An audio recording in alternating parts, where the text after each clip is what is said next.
The stands are rocking.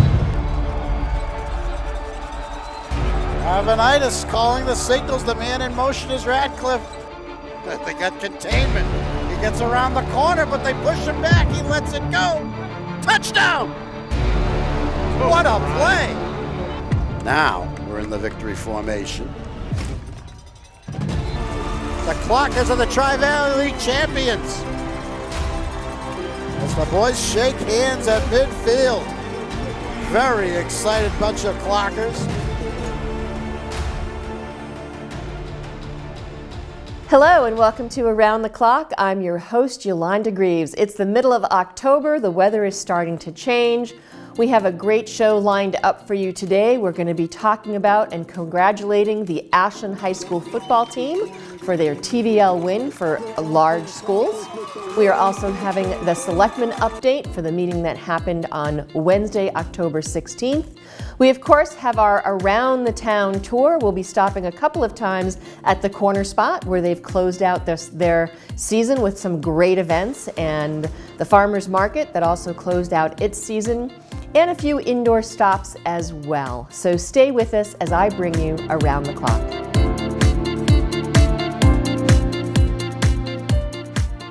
Well, the big news here in Ashland is that our varsity football team has won the Tri-Valley League large title. This is the first time since 2014 that this has happened for our Ashland Clockers.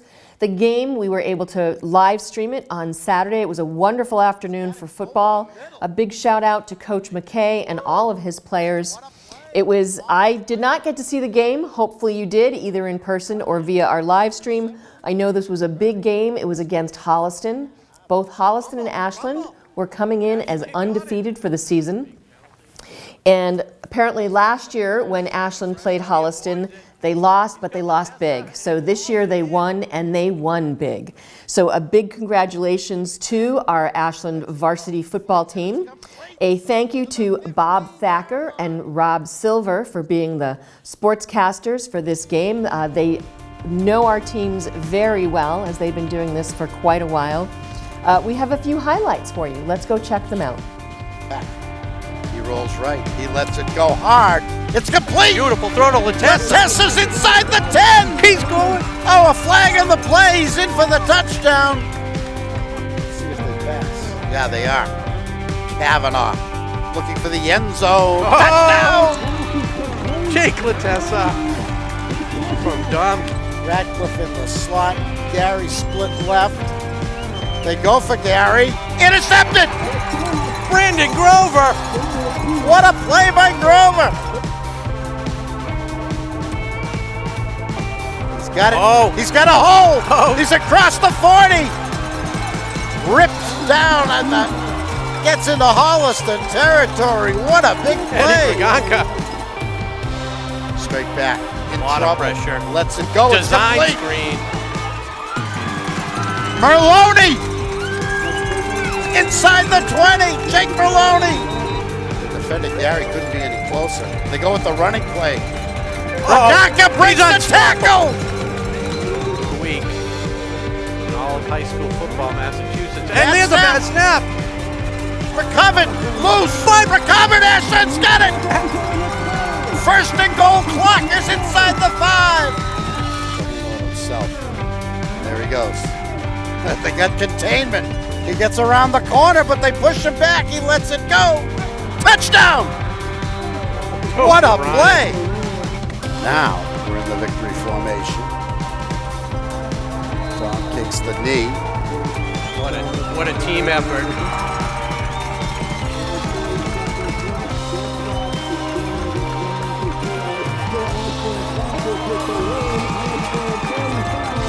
The Clockers are the Tri-Valley League champions. As the boys shake hands at midfield. Very excited bunch of Clockers. Well, congratulations again to Coach McKay and all of the football players on the Ashland varsity team. We have heard that this game in particular was for PJ Ferrier, someone who was very important to many of these players. He is a young man from Ashland who lost his battle to cancer back in October of 2018. But to know that these young men were inspired by him and are continuing his fight and also continuing to reach their goals with his inspiration is a true inspiration for all of us. Again, congratulations to our Ashland varsity football team. We're going to go from our football team to our select board update. So we'll be right back with that.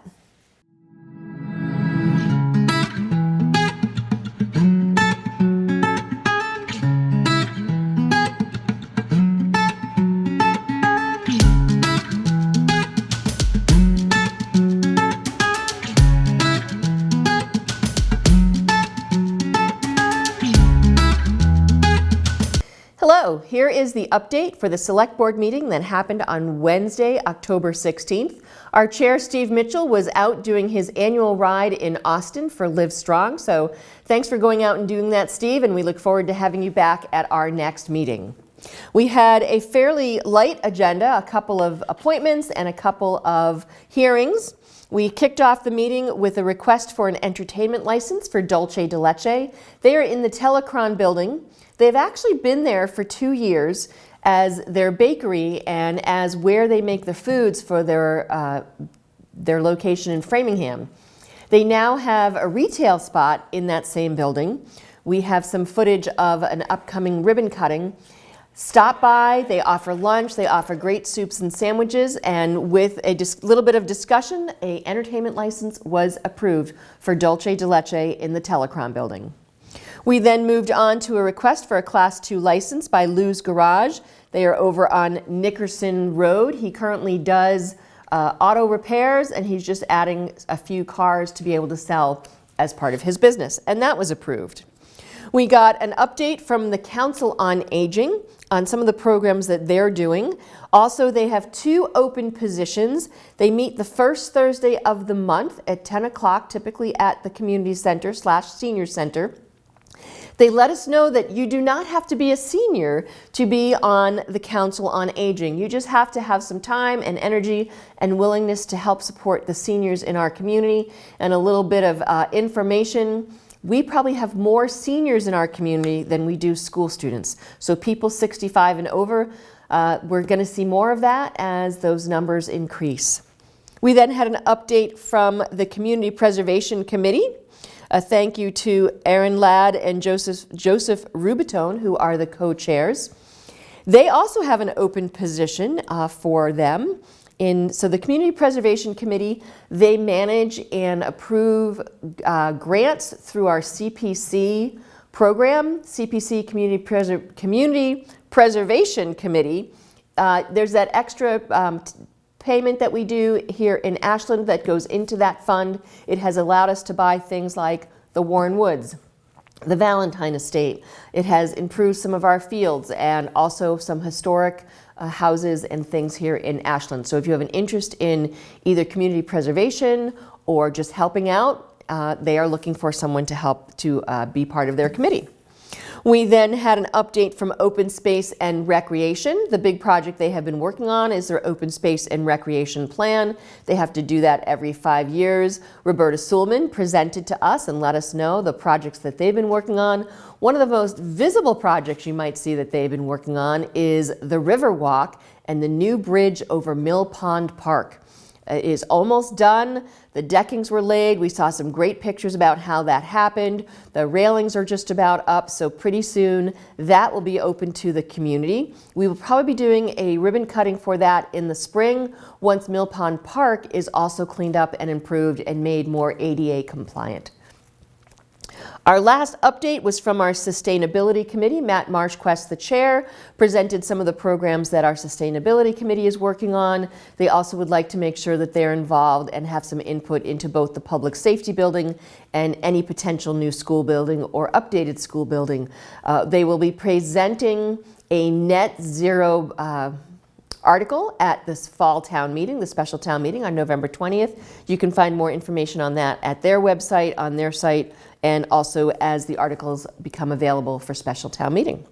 I want to thank all of them for coming forward. It's always great to be able to share what some of the wonderful committees are doing here in Ashland. From the update of those committees, we did an update on our public safety building. The wetland delineation has happened for the property. And again, if you're not familiar, most people are, that will be going in at the intersection of Union and East Union, that gray gravelly area at the light leading up to the high school. And the Space and Engineering is moving forward on that.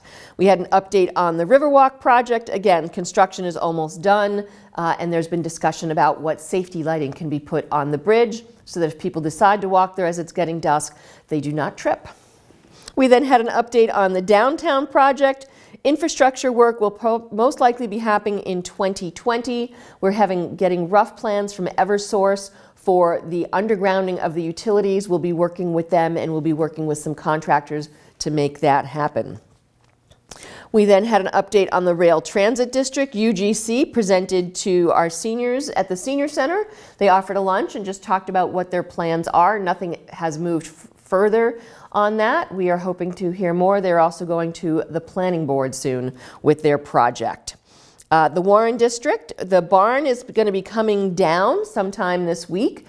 We thought it might be on Monday, October 21st, but that did not happen. So if you're driving by the Warren Conference Center, know that we're aware of it.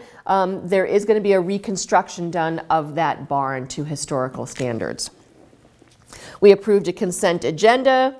We had no real update from Eversource. It has been discussed. One of the members would like us to do a more technical review of the project, so that'll be discussed at a future select board meeting. We had an update on the National Citizen Survey. We had about 846 people of the 2,700 who got initial postcards. If you received a postcard in the mail to do the survey, you might have gotten a couple of reminders. If you've already done the survey, thank you for doing that. If you haven't, please take the few minutes it would take to fill out the survey so we can get your feedback. And then if you did not get a postcard, know that it is being opened up to everybody to take the survey, and that link is available through the ashlandmass.com website. We had an update on the 3-year seat for the Metropolitan Planning Organization. This is a seat that is being looked at for the Metro West region as part of MAPC. Elections for that are done on a regional basis, and that happening in November. And so we're hoping to bring favorable news back to the Board of Selectmen or the Select Board in the middle of November. We did vote to close and post the warrant for the special town meeting. We had an update on EEE, the Halloween parade on October 25th that starts from the Mendez, not from the Mendez, it ends at the Mendez. It starts across from the library. As of right now, that will be happening at night, but on Wednesday, October 30th, Town Hall is always open late on a Wednesday night.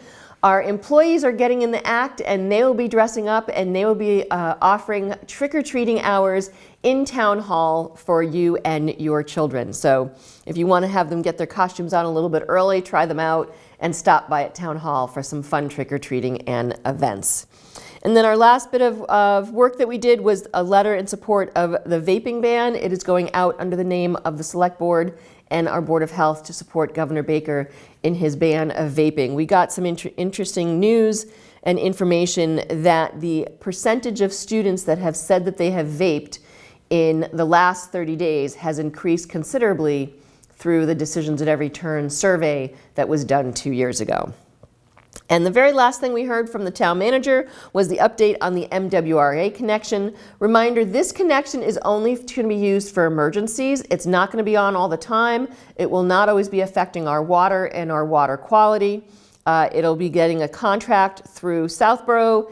Once that's signed, it'll be 270 days. So we're figuring probably about June of 2020 that permanent connection will be in place, but it will not always be turned on. If you have any questions or would like to see further discussion that took place during the meeting, please feel free to watch the full meeting or go to that section, or also reach out to any of us on the Select Board or the Town Manager's Office with questions. And that wrapped up the meeting of the October 16th Select Board meeting, and the next one is scheduled for November 6th.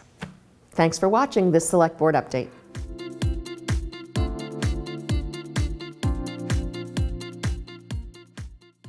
Hello and welcome back to Around the Clock. It's time for our Around the Town tour. And do we have a list of stops for you? We are going back to the last day of the farmers market. It seems like it might have been a while ago, but it was only a little over a week ago. The farmers market has closed out their season, their 7th season for the outdoor market, but you will be able to catch them at their indoor market the Saturday before Thanksgiving. Thank you to all the farmers market volunteers for creating such a wonderful environment and a wonderful event for all of us on Saturday mornings. We're going to go from the farmers market over on Front Street back over to Cedar Street. The same day that the farmers market was closing, the Cedar Street Fire Station opened its doors and had their open house. Families were able to go to the Cedar Street Fire Station, learned about fire prevention and a lot of great information. So thank you to our fire department and our fire department staff for opening up their doors and letting people see what was going on. A big shout out to Chief Roby and his staff for having such a wonderful event. Hopefully you had the opportunity to stop by and see some of the great things that they were doing at the Cedar Street Fire Station. We are going to head from Cedar Street back over to Main Street and over to the Corner Spot. We attended the Cultural Fest that happened at the Corner Spot all on the same day. So that was a Saturday where it was one of those Saturdays here in Ashland where you could just keep going from morning to afternoon. It was another nice day for the Culture Fest, a little windy, but various groups were there with some music and some dancing and some great food. Let's take a look. And it seemed very boring, right? Just a palm in front. But it's such a dynamic gesture, you can do anything with it. So in our dance, we used it to make waves. So how might you use it to make waves? And then if you soften it a little bit, right, it becomes waves of the water. And you could use 2 hands. I have my mic in one, but if you use 2, and you have them going either together or different, it shows something a little different about how that water moves. Beautiful. Very beautiful, right? And now, what if you walked a little bit and moved your body a little bit? Yeah, see, now we have a veritable ocean coming towards us. Beautiful, beautiful. A big thank you to our group that manages the Corner Spot, as well as all those who helped with the Cultural Fest. Corner Spot is a great place to go and see some amazing people and see your neighbors. Our next stop is the Ashland Public Library, the reinvention and the recreation of their quarterly concert series. The first one was the Andromeda Quintet performing Women at the 49th Parallel. All the music that was performed was by women composers. It was hosted by the Friends of the Ashland Library. If you are not a friend or a member of the Friends of the Ashland Library and you love arts and culture and the library, I recommend that you join that group. It was a brass quintet, and as we said, it was all music by women from the US and Canada, and apparently some of them had ties to the Boston area. There was about 50 concert attendees. Let's take a listen to some of the music.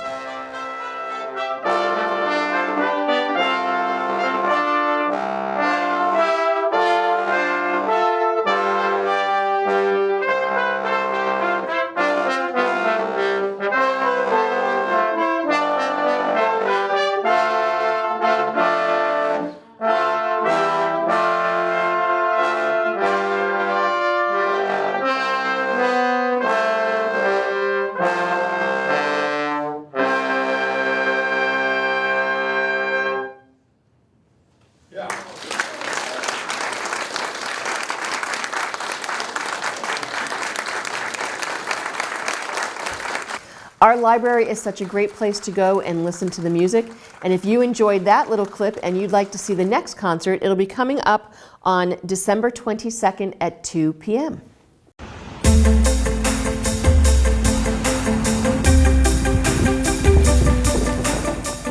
Our next spot on Around the Town is not just one spot, but a couple of them. We are going to share, we were able to get some footage of the storm damage that happened in Ashland due to that crazy nor'easter. Even though it was only rain, it was quite a storm. We here at WACA were impacted because there was an overturned truck that hit some wires because of the storm just down here on Butterfield Drive. Of course, if you drove anywhere on Thursday the 17th, you were impacted by downed wires and downed trees.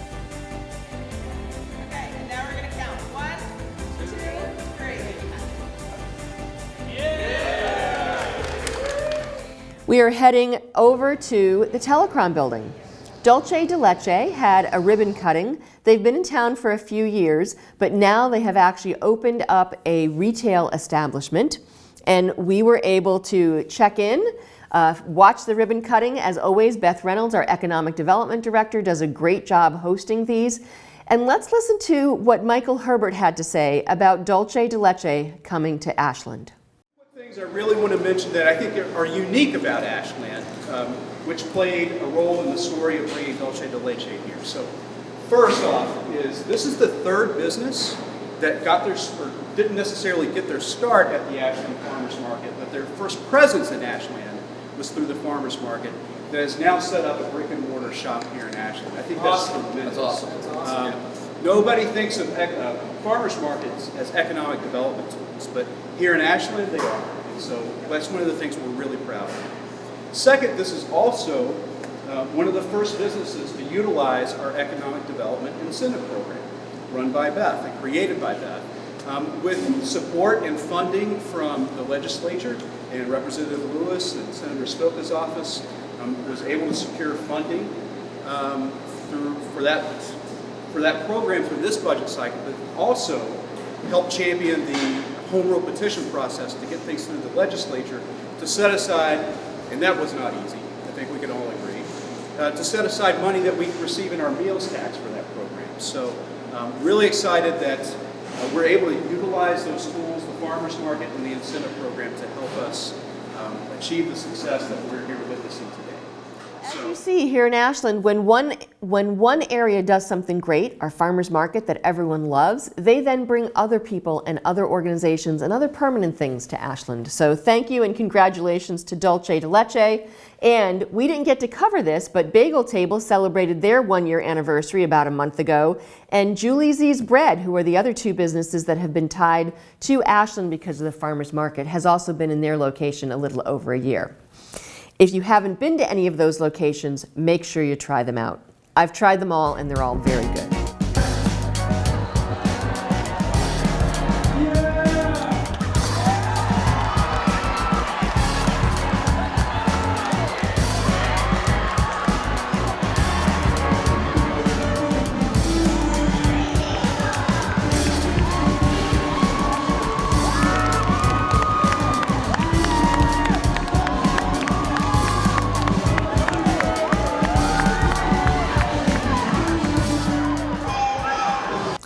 Our next stop is up at the Ashland High School for homecoming. It was homecoming weekend, and of course nothing says homecoming better than a pep rally. We were able to be at the pep rally on Friday in the school. It is the time when senior football players and senior cheerleaders are celebrated with their parents and all the support those parents give.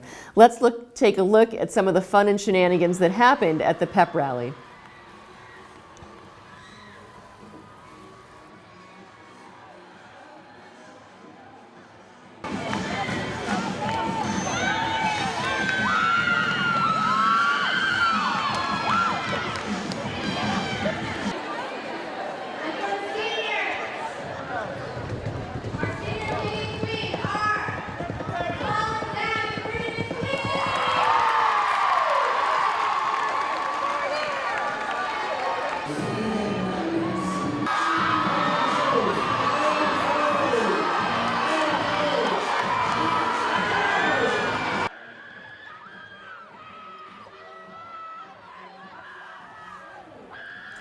Pep rallies are always fun, and I know for myself, when I look at that footage, it brings me back to my high school years and when my children were in high school and I got to celebrate it as well a second time. Hopefully it did the same for you.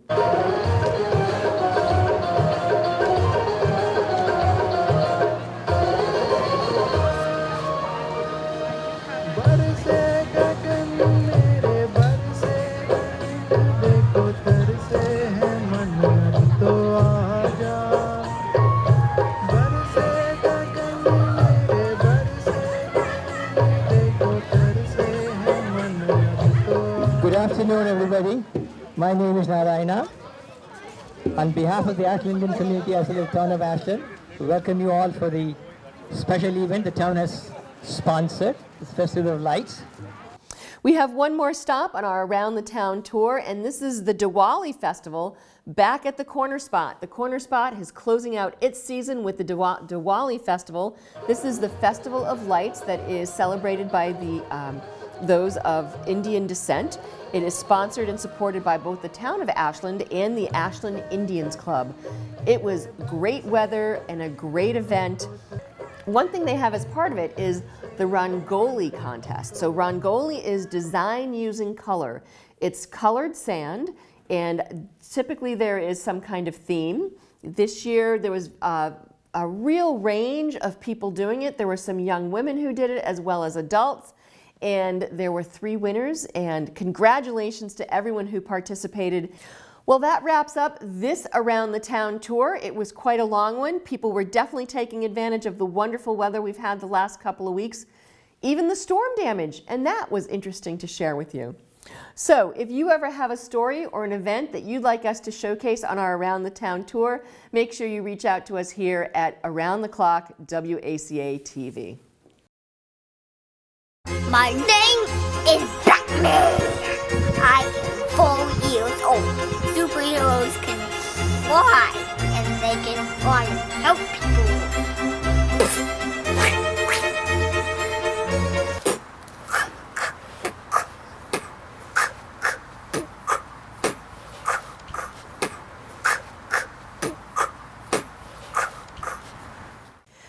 Well, that wraps up this episode of Around the Clock. I'm your host, Yolanda Greaves. I want to thank you for watching.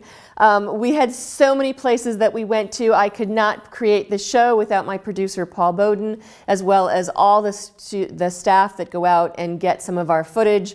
I don't have a list of everybody, so I don't want to miss anybody. I have been asked by Barbara Chisholm, who runs the station, to announce some awards that Around the Clock and some of the other shows here at WACA have won for the Northeast region. Around the Clock News and All Politics is Local both won first place for some of the shows that we submitted to the Northeast Region Awards. In second place, Nearly News the Movie and the Ashland Education Gala clip that we created also won second place, and then the Around the Clock Boston Marathon show for the 2018 marathon won a third place award. So I don't always like to be sharing what we do, but I was told I had to by Barbara Chisholm. So thanks for watching this episode of Around the Clock. If you ever have a story you'd like to share, make sure you reach out to us, or if you see us out and about and we're filming, we'd love to talk to you. Thanks for watching Around the Clock.